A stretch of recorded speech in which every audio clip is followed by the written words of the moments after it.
Meu amigo Jason Isidio, estamos aqui para mais um episódio desta série do Vicenciar que a gente tanto gosta, né? Que é de Mulheres na Ciência. Então a gente está aqui no nosso episódio 4 de Mulheres na Ciência. Em cada episódio a gente aborda aí 3 cientistas, né? E a gente abordou aqui cientistas muito importantes, né? Para o planeta como um todo, né, Jason? E hoje a gente vai abordar mais, né? 3, na verdade, 4 cientistas aí, que o professor Jason deu uma roubadinha aí, vai falar de 2, né? Mas as 2 vão ser trabalhadas juntas, né, Jason? É isso aí, Marquinhos. Bom estar aqui contigo de novo. Hoje temos uma convidada super especial, que daqui a pouco tu apresenta aí para o pessoal.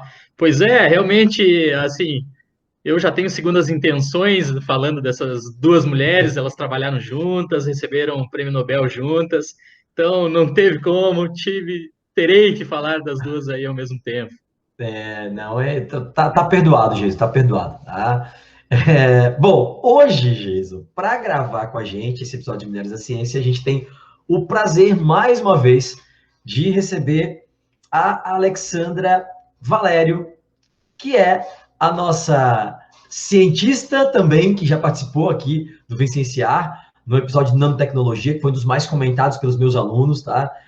Não sei se eu cheguei a falar isso para ler, já que a galera achou muito legal. Mas como assim, professor? Tem um negocinho de prata que entra lá e inativa o vírus, tá? Gente, isso aí. Outra coisa, notícia para ler, eu comprei um sprayzinho que tem as partículas de prata, as nanopartículas de prata, né, da TNS, eu já tenho spray sendo comercializado, né, eu já comprei aqui, já higienizo as minhas máscaras com esse sprayzinho, tá? E então hoje a gente está aqui com a Ale Alexandra Valério, né, que a gente sempre, né, teve vontade de trazer uma mulher cientista para falar de mulheres cientistas, e hoje a gente conseguiu, porque a Ale aceitou o nosso convite. Ale, muito obrigado mais uma vez por estar aqui com a gente, e se apresenta para quem por acaso não ouviu o teu episódio da nanotecnologia, fala um pouquinho sobre o que você faz, né, a tua formação e tal, se apresenta para a galera aí que talvez não te conhece ainda. Oi, meninos, eu estou muito feliz em estar aqui de novo, né? Até no episódio que a gente gravou, eu falei que eu tinha amado tanto que eu queria morar já no podcast, então eu fiquei tão feliz com esse convite de novo, estou aqui de novo, né? Bom, então, para quem ainda não assistiu o nosso episódio de nanotecnologia, vai lá ver, ficou bem bacana, né? Na ocasião, a gente falou um pouco sobre pandemia, vírus e tudo que a ciência tem avançado, e a nanotecnologia em específico. Bom, eu sou formada, eu sou doutora em engenharia química, trabalhei na UFSC, na academia, por muitos anos. Hoje eu trabalho numa empresa, a TNS, né, de nanotecnologia, e estou aí, ajudando com a ciência, né, fruto de todo o investimento que eu recebi no Brasil, aqui, né, ajudando contra a pandemia e tudo mais. Estou aqui de novo, conversar um pouquinho sobre, agora, mulheres na ciência.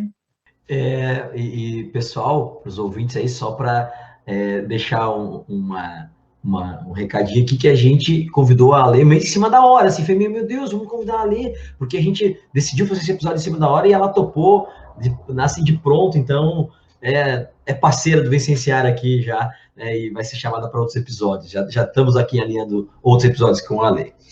Bom, então, gente, como a gente decidiu aqui no nosso briefingzinho antes do episódio, eu, o Geison e a Ale, a gente vai fazer por uma ordem cronológica das nossas pesquisadoras, né? As que são mais antigas, né? Para posteriormente falar das mais novas. Então, eu escolhi, a pesquisadora que eu escolhi, a cientista que eu escolhi, é a mais antiga, né? Das 3, então, das 4, né? Porque o Geison vai falar de 2. Então, eu vou começar falando aqui, tá, gente? Eu escolhi falar de uma física chamada Lise Meitner. Ela nasceu em Viena, na Áustria, no dia 7 de novembro de 1878 e faleceu no dia 27 de outubro de 1968. Então a gente vê, né, que lá no final do século XIX ela nasceu, né, e começou seus estudos aí, né, lá com seus 21 anos, 20, 21 anos, lá para o finalzinho do século XIX, né? Lá para 1998, mais ou menos, né? Quando ela começou a estudar, entrou na universidade e tal. A Lise Meitner, ela é de família judia, mas ela se converteu lá em 1908, ela se converteu, então, ao luteranismo. Apesar de ter se convertido ao luteranismo, por ser de família judia, ela foi perseguida pelo nazismo, né? Então ela teve que fugir, né? Quando a Áustria foi anexada à Alemanha em 1938, né? Ela teve que fugir da Áustria para a Suécia, né? Para fugir do nazismo. Então, uma história de vida bem sofrida, né?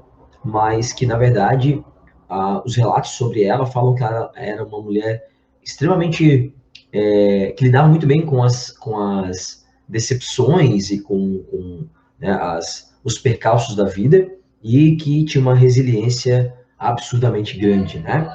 Bom, qual foi o grande feito, né, entre várias descobertas da Lise Meitner como física, né? Qual foi o grande feito dela? O grande feito dela foi descobrir a fissão nuclear. Para quem não sabe o que é fissão nuclear, e gente, eu sou biólogo, né? Não sou físico, mas então dei uma pesquisada para poder tentar ser didático aqui ao explicar. É basicamente o seguinte: você pegar um átomo de uma substância química que é instável, um átomo instável, você bombardear esse átomo com uma bomba de nêutrons, né? Você joga nêutrons nesse átomo e você parte esse átomo em dois. Essa é uma reação exotérmica que libera, né? O pessoal do ensino médio aí, libera energia. E essa energia, na forma de calor, né? Muito intensa, em grande quantidade, é usada para geração de energia elétrica em usinas termonucleares, que a usina termonuclear por si só, galera, ela é uma energia limpa. O problema é o descarte do produto radioativo, né, que foi usado para para a geração dessa energia, tá? Mas a energia nuclear por si só, ela é limpa.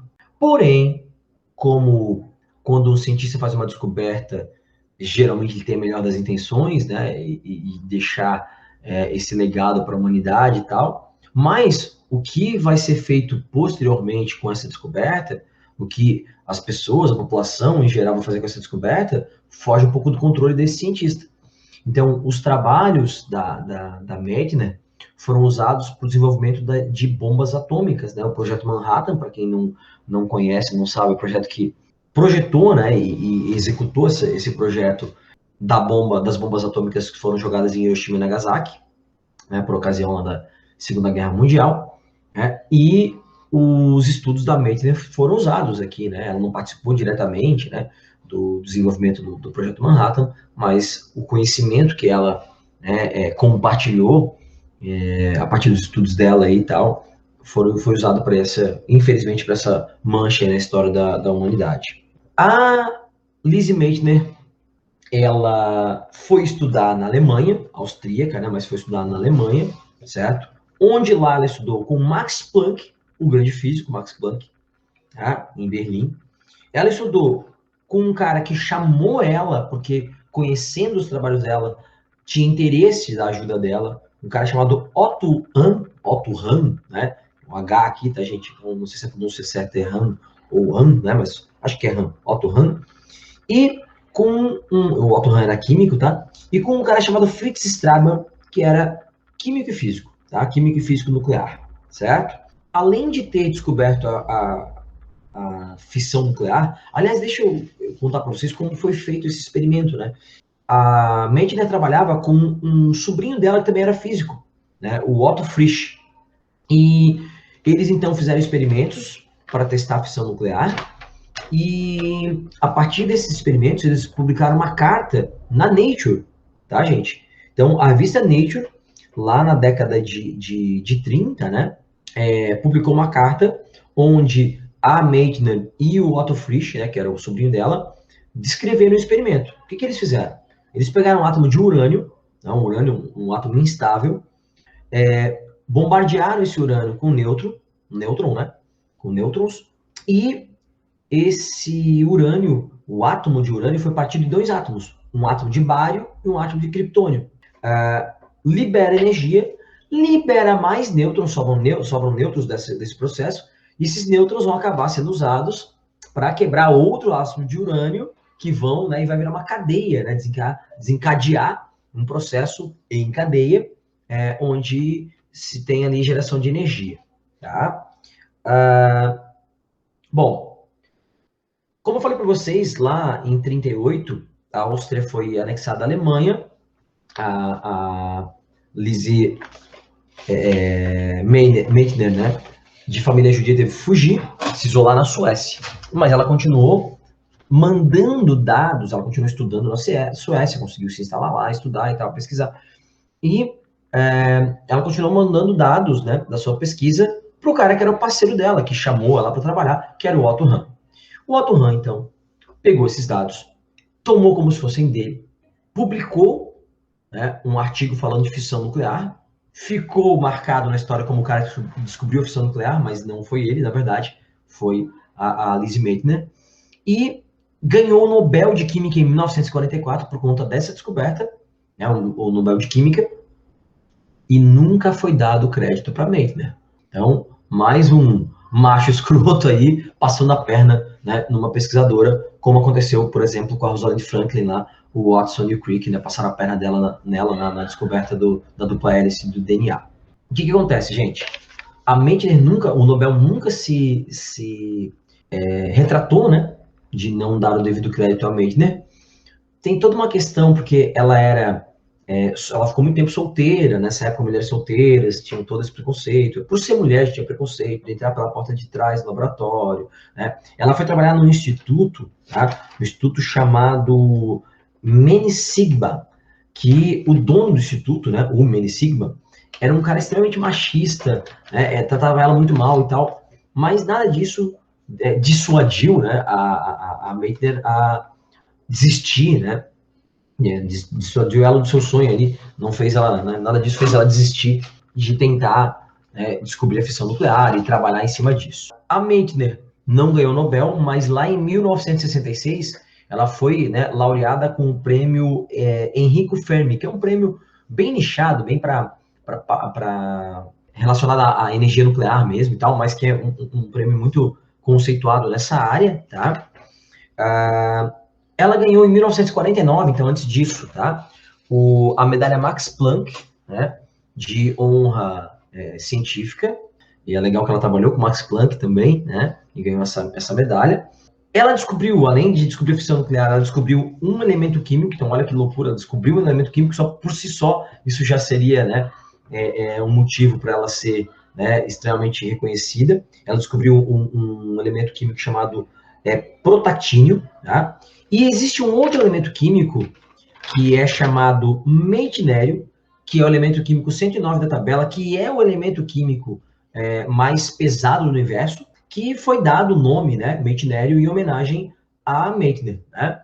Ela também, lá em 1900 baixo, eu não lembro, acho que em 1906, 7, não lembro exatamente a data agora, ela participou de 2 edições da Conferência de Solvay, que é uma conferência científica muito, né, respeitada lá na época, tá? Ela participou da 7ª e da 8ª conferência, tá? Bom, então, ela era muito resiliente, era uma pessoa extremamente inteligente, então todos os relatos que a gente lê dela aqui, né, extremamente inteligente, muito articulada na sua fala, então ela era uma pessoa de uma inteligência técnica muito grande, de uma inteligência emocional também muito grande. Então, é uma pena que ela ficou por puro machismo e preconceito, né, e desvalorização, né, das mulheres na ciência nesse período, ela ficou aí meio escondida na história, né, e descobriu uma coisa tão importante. Alguns têm a questão do preconceito para ela descobrir a fissão nuclear, aí liga a bomba atômica, mas, gente, como eu falei agora há pouco, a gente não tem como, né, o cientista descobre faz uma descoberta, alguma coisa, e ele não tem como controlar o que as pessoas vão, né, como vai ser feito o uso, né, dessa descoberta pela população em geral. Certo, Jason, Ale, essa era a minha contribuição para esse episódio, falando da Meitner aqui, quando eu fui escolher aqui, é sempre muito difícil escolher uma cientista para falar, tem muita opção, tem muitas pessoas que a gente quer falar, mas eu achei que cabia aqui dar esse crédito para essa cientista tão importante. Ale, a próxima aí é você, né? Na ordem cronológica, a cientista que a Ale vai falar veio depois, né, da Meitner. É isso mesmo. A minha cientista, eu escolhi também um pouco diferente para fugir, né? Um pouco do que a gente sempre tradicionalmente associa mulheres na ciência, pelo menos para mim, porque eu penso sempre muito na minha área, então eu sempre vou pensar em química, biologia, né? Essas áreas da engenharia. Mas por que eu escolhi ela? E para apresentá-la a vocês, eu queria falar uma frase célebre dela que é: o Senhor me diz quando e onde quer que eu aterrize a nave, e eu lhe direi aonde, quando e como lançá-la. Essa é uma frase da Katherine Johnson. Então, essa é a minha cientista escolhida, que fez história e carreira na NASA. Ela é uma matemática, física e cientista espacial norte-americana. Então, até brinquei com os meninos no começo, né, quando a gente estava batendo um papo. A tabuada do 7 ainda me desafia bastante, até hoje em dia, né? E eu acho incrível quem tem essa mente de números, matemática. Então, por isso eu escolhi a Katherine para homenagear todas as mulheres das ciências matemáticas e essas ciências que me fascinam, que eu acho incrível.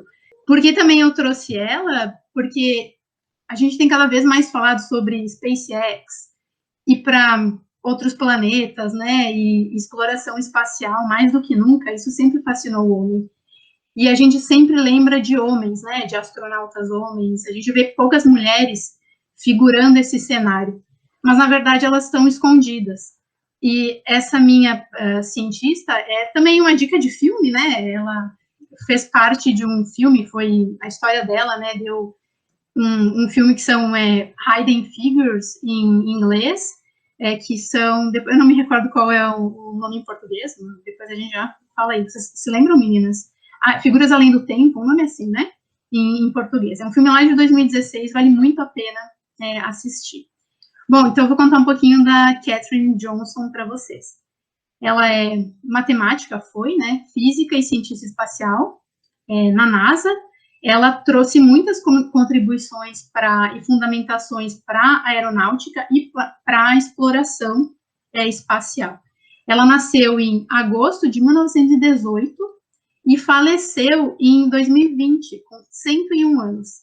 Incrível, ela é lá da Virgínia, lá nos Estados Unidos. Bom, então ela era conhecida pela sua precisão na navegação astronômica, e naquela época, quando a gente fala mais ou menos em 1958, por aí, quando ela começou a trabalhar na NASA, foi o início dos computadores. Então, foi quando a IBM, ela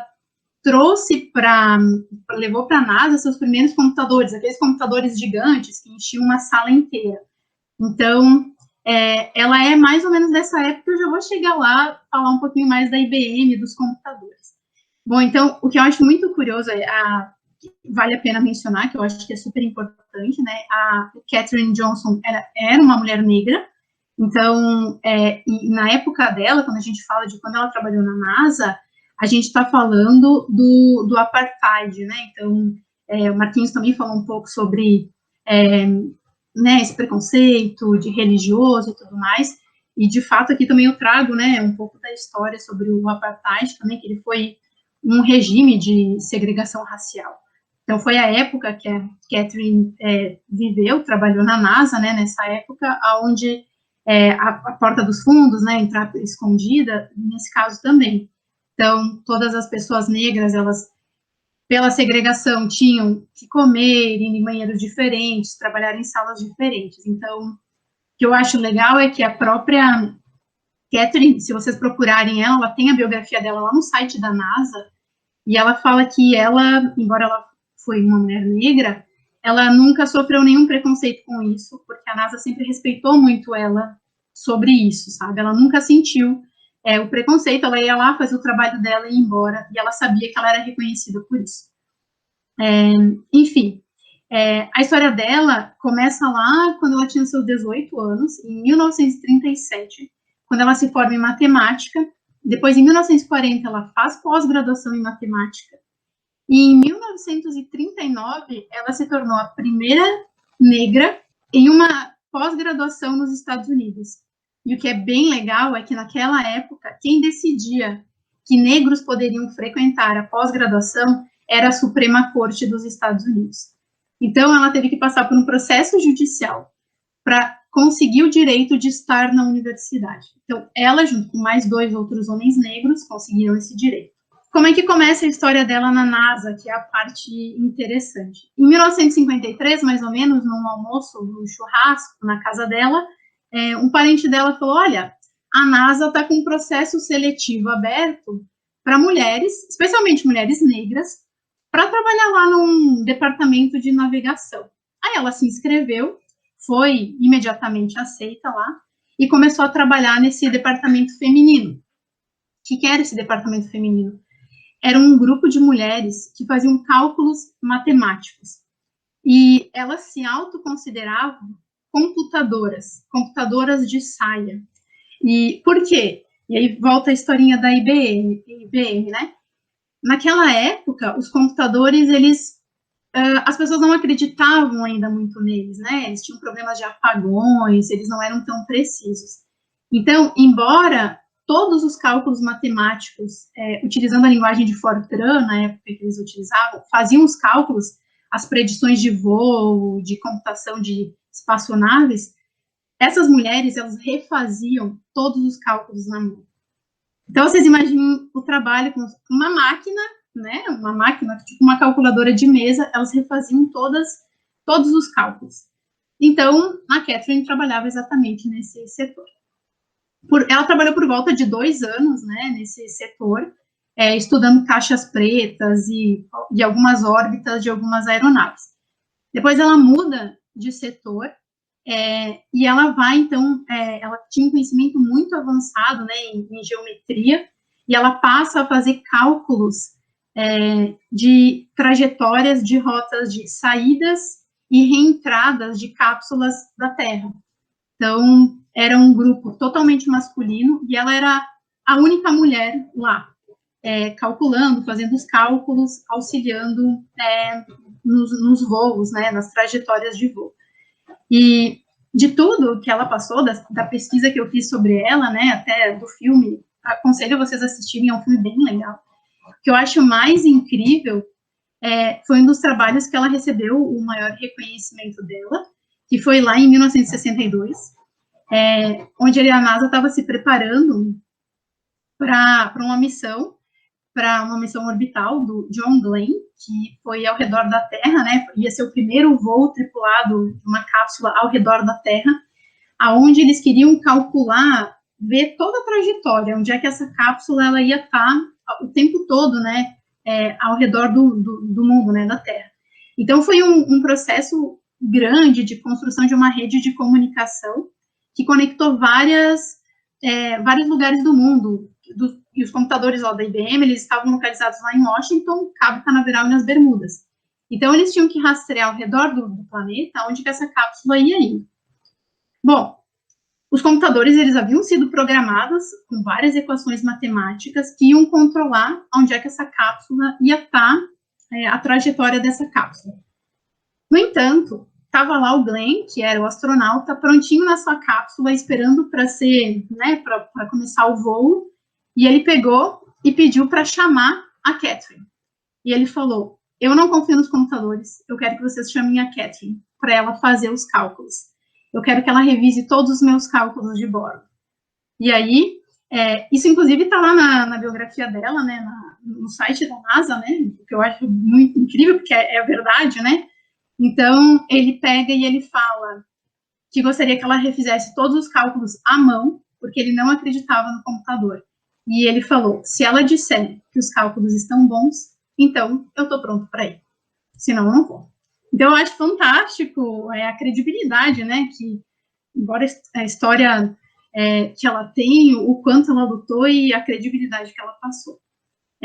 Outro fato bem legal, né, a gente que é da ciência, batalha, luta para publicar artigos, né, e a Catherine, então, em 1960, junto com um outro engenheiro da NASA, ela foi a primeira mulher da divisão de pesquisa de voo a ser coautora de um trabalho.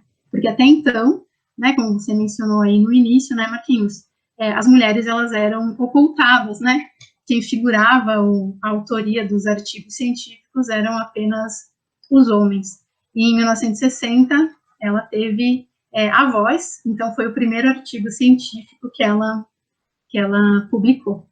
E quando ela foi entrevistada, né, ela faleceu ano passado, sobre qual seria o maior legado dela, né, na história dela, né, ela menciona que a maior contribuição dela para a exploração espacial, que foi onde ela atuou fortemente, com certeza foram os cálculos que ajudaram a sincronizar o módulo lunar do projeto Apollo com o módulo de comando e serviço na órbita lunar. Então, lembram, né, quando eles pousaram na Lua, alguém ficou lá na órbita e a cápsula aterrissou na Lua. Então, foi ela que ajudou a fazer esses cálculos da comunicação entre quem ficou na órbita e quem pousou na Lua. Então, fantástico, incrível. Algumas mulheres escondidas, né, cientistas incríveis que nos ajudaram lá no início para entender a exploração espacial. Que massa, que legal, cara. A história dela é sensacional mesmo. Até a gente não combinou qual cientista ia falar, e eu pensei em fazer da Johnson e acabei escolhendo a Meitner, né? Então, deu certo, viu, Ale? O mais fantástico, Marquinhos, é ter assistido. Eu assisti recentemente o filme de novo, estava dando propaganda aí na TV a cabo, vi num final de semana e agora escutando a Ale contar a história dela e relembrando das cenas do filme, fazendo, né, o casamento mental aqui com a situação real e a ficção. Pô, foi espetacular, arrepiante. Que legal. Sabes que eu não assisti esse filme, né, que você comentou aí da Estrelas Além do Tempo, é o nome do filme, né? Eu procurei para assistir, mas nos streamings que eu assino aqui não tem. Então, tem que esperar uma hora entrar ou dar um outro jeito de assistir aí. Mas, Jason, então agora é contigo. Para falar das tuas pesquisadoras aí, né? O professor Jason roubando aí, falando de duas, né? Legal, pessoal. Não, então, realmente, muito interessante ter ouvido o Marquinhos e a Alexandra falando especificamente porque saíram um pouquinho da nossa bolha, falaram então de uma física, de uma matemática. O Marquinhos sabe o quanto eu tenho apreço por essas áreas mais exatas. A gente já tentou várias convidadas aqui para falar com a gente de alguns assuntos sobre física. Estamos com problemas sérios de agenda, então vamos ver, ao longo do ano aí a gente provavelmente vai receber alguma representante aqui da física para tirar as dúvidas de vocês aí, que vocês nos colocaram, né, buracos negros, viagem no espaço, essa coisa toda que o pessoal pediu aí nas redes sociais. Bom, então, me explicar aqui por que eu escolhi, na verdade, duas mulheres, diferentemente do Marquinhos e da Alexandra.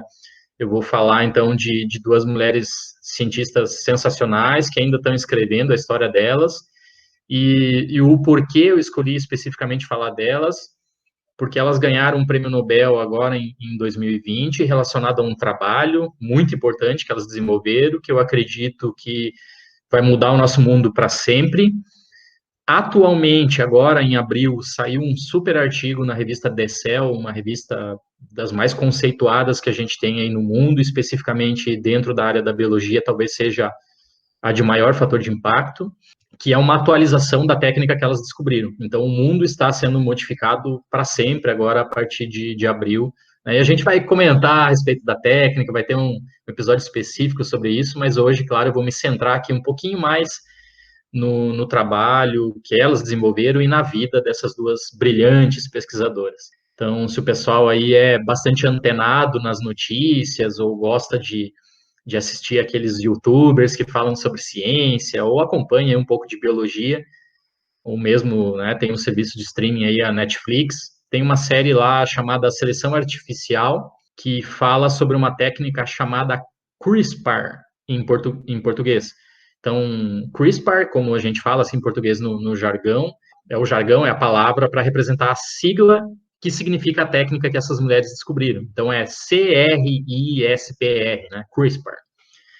CRISPR seria, então, aí uma espécie de se a gente imaginar como se fosse uma enzima que trabalhasse como uma tesoura genética, né? Então, essa tesourinha aí permite a gente mudar o código genético de uma célula com extrema precisão, você consegue cortar aí um trechinho do DNA, inserir um outro trecho exatamente no mesmo lugar, e isso, como vocês que estão escutando a gente devem imaginar, isso abre todas as possibilidades para a gente fazer a tal da terapia gênica, a edição genética. Eu achei muito interessante que o Marquinhos falou ali, num determinado momento, a respeito da pesquisadora dele, que as cientistas, elas são responsáveis por criar coisas maravilhosas, né, fazer a humanidade avançar e sobreviver com maior qualidade, mas o que vai ser, quem vai utilizar essa técnica, ou de que maneira essa técnica vai ser utilizada, sai um pouco do controle das pessoas que inventaram, das mulheres que inventaram, né? Como no caso ali da fissão nuclear, acabou, infelizmente, na mão de outras pessoas surgindo a bomba nuclear. No caso aqui do CRISPR, a gente já teve recentemente, infelizmente, um pesquisador chinês manipulou embriões humanos, né, e criou ali uns gênios que são resistentes ao vírus HIV. Né? Ele foi multado e sofreu algumas sanções aí em relação a essa técnica.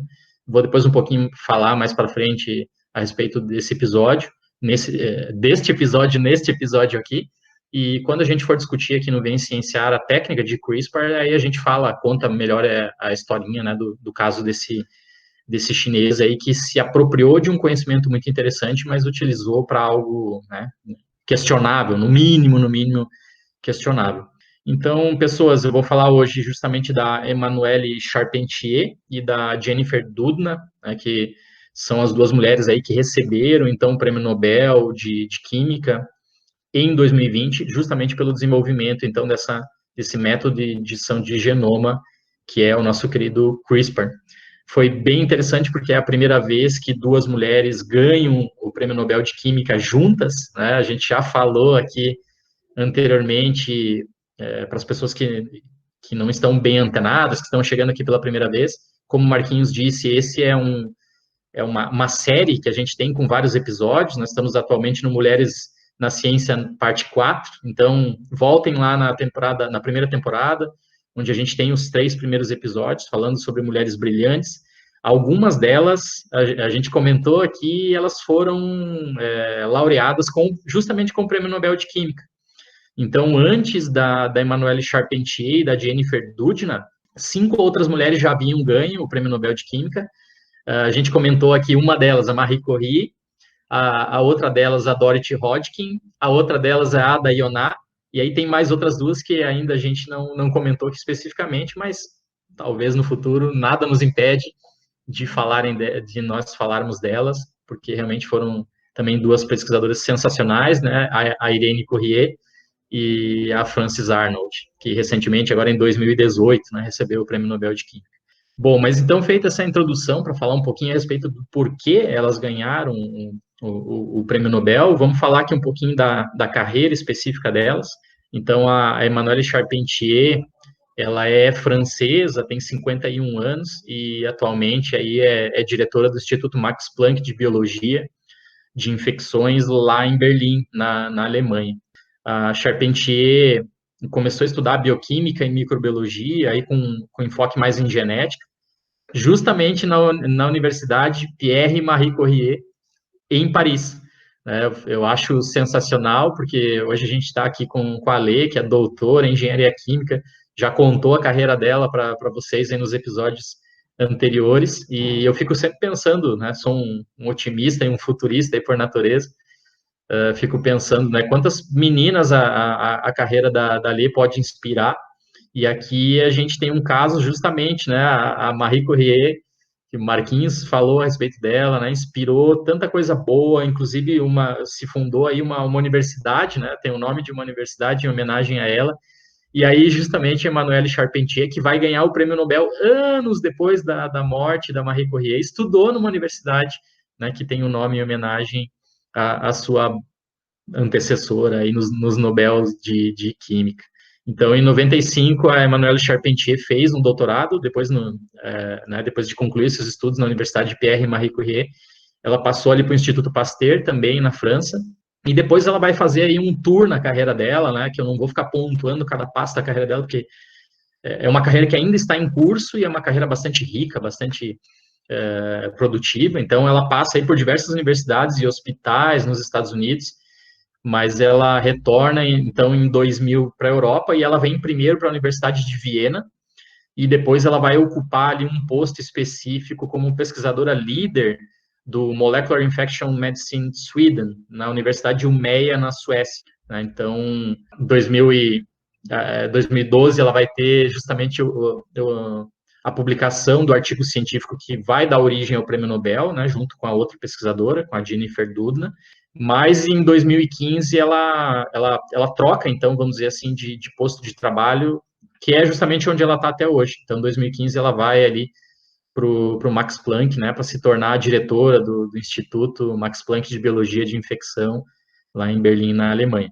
E a Jennifer Doudna, então, ela é estadunidense, né, nascida nos Estados Unidos, tem 56 anos de idade, e atualmente ela está na Universidade da Califórnia, aí nos Estados Unidos. Ela tem uma vida bastante interessante, né? Ela cresceu ali num povoado no Havaí, dos Estados Unidos. Ninguém mais do que eu pode falar realmente como né, o apreço que eu tenho por tentar conhecer o Havaí no futuro. Não sou surfista, mas por algumas outras questões aí relacionadas à geologia, vulcões, biologia, enfim, turismo também, né? Conheci aquelas praias belíssimas lá. Então, a Jennifer Doudna obtém seu bacharelado em 1985 e depois o seu PhD, né, seu doutorado, em 1889, trabalhando aí com o nosso querido Jack Szostak, na Universidade de Harvard. Depois ela continua trabalhando com o Jack, né, faz o pós-doutorado lá também. Tem aqui um detalhezinho da carreira dela que eu não consegui entender muito bem, se ela o pós-doutorado ela fica na Universidade de Harvard ou ela vai para a Universidade de Colorado, nos Estados Unidos, ou se é uma combinação entre um e outro, enfim, um detalhe menor, né, mas que eu posso tentar esclarecer isso no futuro aí depois para vocês. E ela obtém seu primeiro posto de professora em 1994 na Universidade de Yale. Depois ainda ela passa como professora visitante na Universidade de Harvard e em 2003 ela vai para a Universidade da Califórnia, em Berkeley, onde ela está até hoje, né.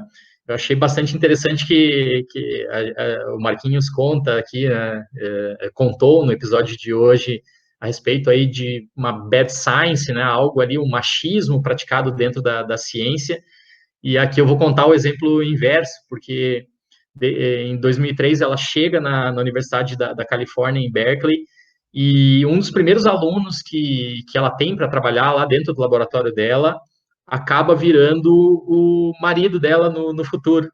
E aí o pessoal sempre brinca aí que no caso do casal, né, da Jennifer Doudna e do Jamie Kate, que é o seu marido, quem dá as ordens em casa é ela, né, porque ela tem o prêmio Nobel, ela é a cientista famosa e ele vai ser o eterno estudante dela ali que tem que aceitar a palavra dela nas discussões científicas, né? Então tem essa brincadeirinha aí ao contrário, né?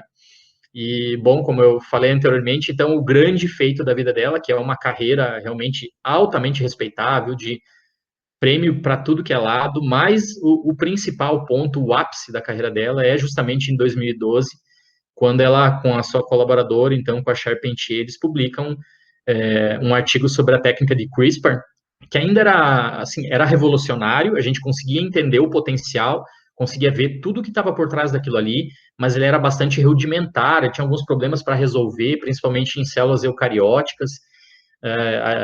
Foi muito legal estudar a vida dessas duas pesquisadoras, porque eu me trouxe de novo alguns anos para trás no tempo.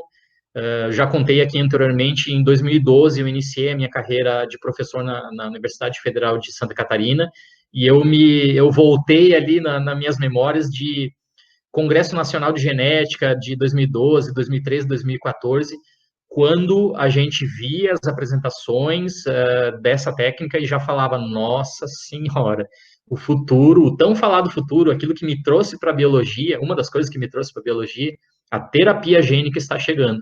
E alguns colegas comentavam assim, né, cara, isso aí vai dar um prêmio Nobel, não é possível. E não é que aconteceu, né? Justamente no ano passado, em 2020, realmente elas foram laureadas aí, né, em conjunto pela descoberta do CRISPR. Elas têm vários prêmios, né? Vou destacar aqui o Breakthrough Prize in Life Sciences, que é justamente pela inversão da CRISPR, a participação na lista da Time, né, como uma das 100 maiores pessoas influentes na humanidade no ano de 2015. 2018, as duas recebem aí a patente dos Estados Unidos pela técnica de CRISPR-Cas9, né, para edição de genética, juntamente com a Universidade da Califórnia e a Universidade de Viena. Então, a patente é em conjunto hoje, né, elas que dominam o direito de patente por essa técnica, e elas têm, então, uma empresa chamada ERS Genomics, né, que é aí oficialmente quem detém a patente, não está no nome delas, então está no nome da empresa e no nome das duas universidades. E eu acho fantástico, Marquinhos, assim, que elas ainda têm a carreira em curso, elas ainda continuam ganhando prêmios, elas ainda continuam publicando, mas eu vou destacar 2 campos de atuação que também pesaram bastante para eu falar delas aqui. O primeiro é muito mais relacionado a Charpentier, e o segundo é muito mais relacionado a Doudna, mas não são excludentes, as duas trabalham nos 2 campos, tá? Então, depois que a Charpentier ganhou o prêmio Nobel, e obviamente tem todas as entrevistas com o canal de YouTube do prêmio Nobel, e tem as falas oficiais, essa coisa toda, elas têm um monte de protocolos a cumprir, depois que são laureadas, e a Charpentier falou, respondendo uma pergunta, né, do entrevistador na época, que ela gostaria, então, de passar uma mensagem muito positiva para todas as meninas que estão tentando seguir o caminho da ciência. Ela, então, dizia que talvez mais importante do que a descoberta que elas fizeram em relação à técnica, que realmente vai revolucionar a humanidade, elas conseguiram mostrar que uma mulher pode ter um impacto enorme na ciência que elas próprias desenvolvem, né? Então, ela estava muito, muito feliz por passar essa mensagem forte às meninas que estão tentando se colocar ou fazer ciência. Então, ela é uma pesquisadora que atua muito nesse campo de buscar as igualdades dos sexos dentro da ciência, aquilo que a gente tanto bate aqui.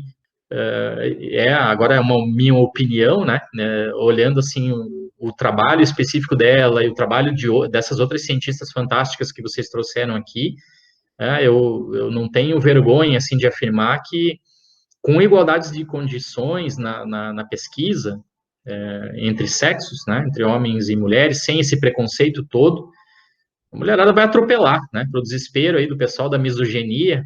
Eu sinto muito por vocês. O mundo vai ser muito melhor e elas vão descobrir muito mais coisas interessantes. E a Jennifer Doudna, então, tem uma luta um pouquinho diferente que também me chama a atenção, né? Relembrando, não são lutas excludentes, mas ela encabeça um outro lado que eu acho extremamente importante. Então, eu já assisti algumas entrevistas dela, inclusive recomendo, quem quiser saber um pouquinho mais a respeito da técnica de CRISPR ou da vida da Jennifer Doudna, de repente assistir o TED, né? Então, digita aí TED Brasil no YouTube e coloca o nome Jennifer Doudna, vai aparecer lá o TED dela, onde ela conta um pouco da vida dela, um pouquinho da técnica, e ela fala um pouquinho lá no final do episódio a respeito de algo que ela está encabeçando, né, que é super importante, que é a discussão legal e ética a respeito da técnica de CRISPR. Então, de novo, o Marquinhos falou ali, a mulher desenvolve algo super interessante, aí cai nas mãos erradas, com fins militares, e acaba culminando numa bomba nuclear que tira a vida, ou potencialmente pode tirar a vida de milhões de pessoas, para não dizer que pode acabar com a humanidade toda, né? Aqui a Doudna, apesar de desenvolver, então, a técnica de CRISPR, junto com a Charpentier, ela fala, olha, eu acho que é momento de nós pararmos de avançar com essa técnica, discutirmos em termos científicos, respeitarmos a opinião de todos os cientistas, porque tem cientista que já quer sair, editar genoma humano agora, como o chinês fez, já quer criar uma nova geração de pessoas aí editadas geneticamente resistentes a HIV, né, agora potencialmente resistentes ao coronavírus, enfim. Gente, será que é para ser assim mesmo? Nós não estamos dando um passo maior que as pernas, né? Isso tudo tem que ser levado em consideração. Então, ela estava até comandando, eu não sei se saiu realmente esse encontro devido à pandemia ou não, mas era para no final do ano passado ter um encontro entre os cientistas todos que desenvolveram a técnica, que utilizam a técnica, os que querem utilizar, os que são experts da área, os que entendem aí das bactériazinhas, dos eucariotos, todo mundo falar, todo mundo dar ali essa opinião, entrar num consenso científico de como a gente vai lidar com essa técnica para o futuro. E a Dudna, ela é uma, assim, fica bem claro, né, nesse tipo de atuação dela, que ela é uma pessoa que pisa um pouco no freio, pensando muito nos impactos que isso pode ter, e ela já declarou abertamente que talvez os governos precisem regulamentar o uso da CRISPR-Cas9 para o nosso futuro, para não virar aí uma sociedade mais ou menos como o filme que o Marquinhos também tanto adora, e eu gosto bastante, nosso querido Gattaca, né, que a gente já citou aqui bastante, uma sociedade aí de pessoas que basicamente nascem somente por engenharia genética, né, e aí tem toda a questão lá que eu não vou contar o filme para vocês, assistam, porque é super interessante.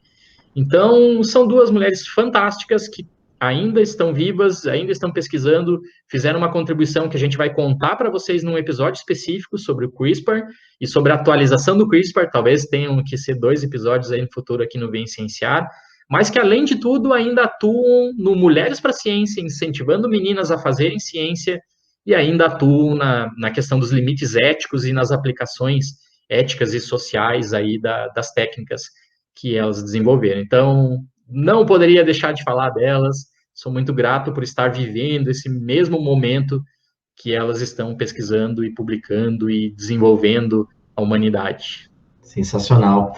O Ale, você assistiu já o Gattaca, que é um filme bem antigo, da década de 90, acho.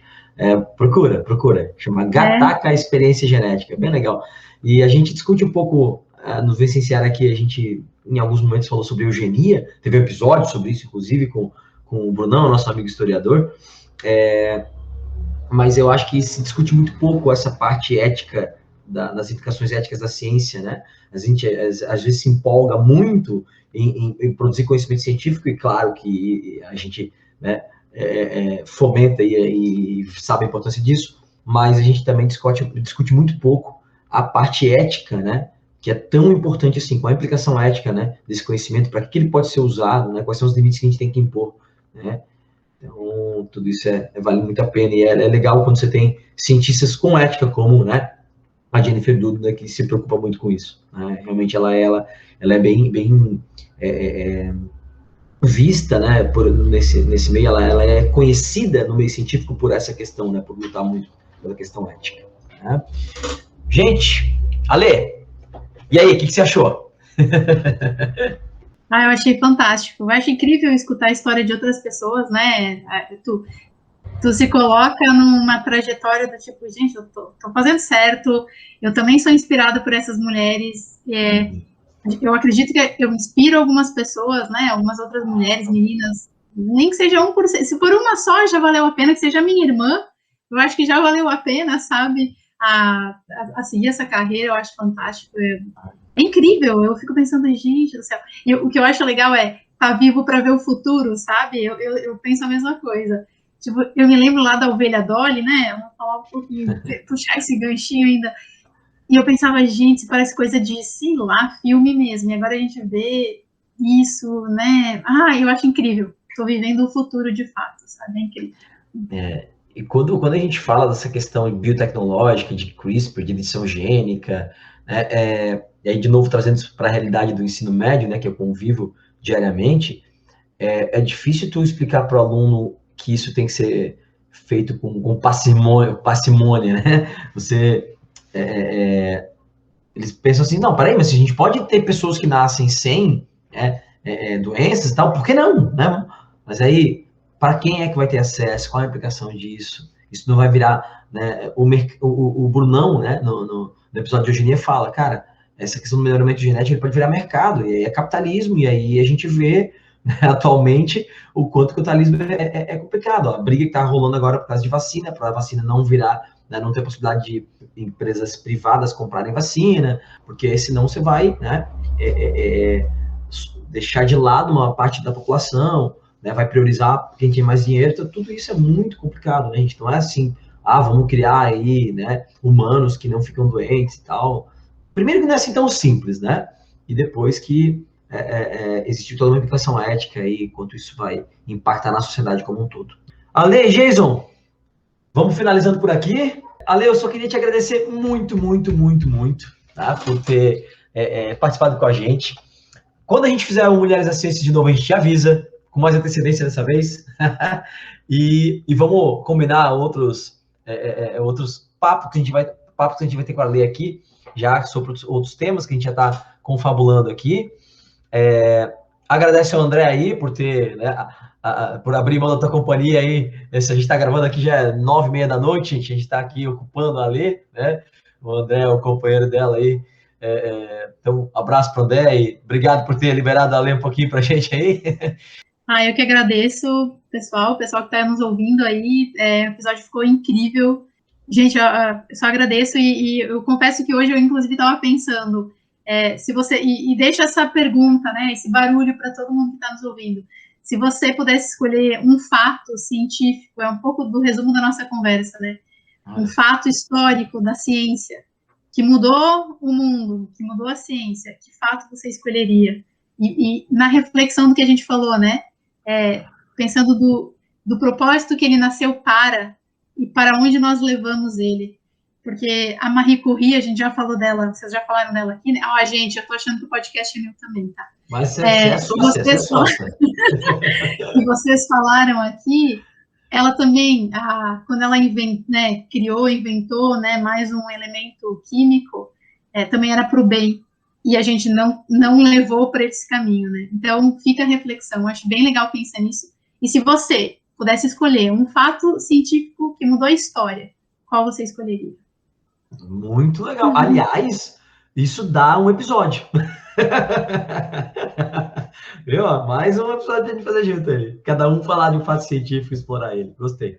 Aliás, o pessoal pode deixar nos comentários respondendo a lei e, de repente, a gente, não só nós escolheremos nossos fatos científicos, como trazemos aqui os fatos que as pessoas escolherem, né, nossos ouvintes.